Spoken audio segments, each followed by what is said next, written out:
تمہارے لیے علم ضروری ہے، تمہارے لیے ہنر ضروری ہے، تمہارے لیے فن ضروری ہے، اس کی تلاش اور جستجو چاہیے، صرف ایک چھوٹا کاغذ کا ٹکڑا سرٹیفکیٹ نہیں۔ تمہارے لیے شعور کی بلندی، عقل کے دریچے کھلے ہوئے ہوں۔ میں جب گیا تھا عاجز پڑھنے گیا تھا کراچی میں، تو میرے استاد منتخب الحق قادری صاحب، میری عمر 16-17 سال تھی، آج بھی مجھے یہ افسوس ہوتا ہے کاش میں زیادہ ان کی صحبت میں رہتا۔ شروع میں جب ان سے ملاقات ہوئی تو انہوں نے ایک بات کہی تھی، انہوں نے فرمایا تھا کہ بھائی استاد جو ہے نا، آج کل کے استاد بچوں کے ذہنوں کو تالا لگا دیتے ہیں۔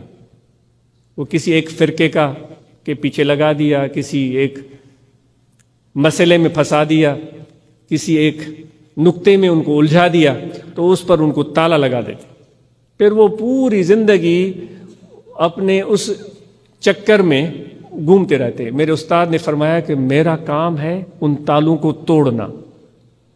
مجھے اتنی خوشی ہوتی ہے جب بھی ان بات کو یاد کرتا ہوں تو مجھے فخر ہوتا ہے کتنا میرا استاد محترم تھا۔ اس نے کہا میرا کام ہے ان تالوں کو توڑنا۔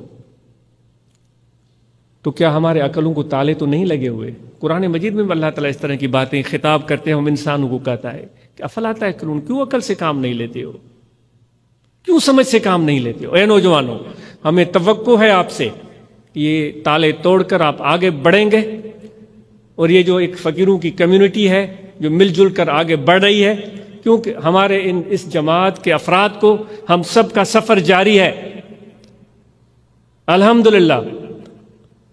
ہم سب نے مل جل کر قدم آگے رکھے ہیں الحمدللہ، بہتری کی طرف گئے ہیں الحمدللہ۔ آج ہمارے جماعت کے افراد ایک دوسرے کی مدد کرتے ہیں الحمدللہ، بیماروں کی عیادت کرتے ہیں الحمدللہ، حضور علیہ السلام کی پیروی میں بھوکوں کو کھلانے کی کوشش کرتے ہیں، ضرورت مندوں کی ضرورت کو پورا کرنے کی کوشش کرتے ہیں۔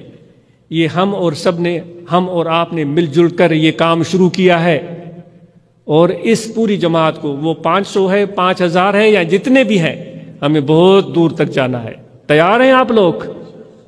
میں سب سے پوچھتا ہوں، مردوں سے پوچھتا ہوں کہ اس لمبے سفر کے لیے منزل بہت دور ہے، یہ ایک دن کی بات نہیں، ایک مہینے کی بات نہیں، ایک سال کی بات نہیں، ایک نسل کی بات نہیں، یہ نسلوں کی بات ہو رہی ہے۔ کیا آپ لوگ اس لمبے سفر کے لیے تیار ہیں؟ اس سفر کے لیے تیار ہیں؟ تو پھر ہم اور آپ سب کو اس جماعت کے ساتھ، اس محمدی قافلہ کے ساتھ، اس ذاکرین کے ہاتھ میں ہاتھ ڈال کے سفر کو جاری رکھنا ہے۔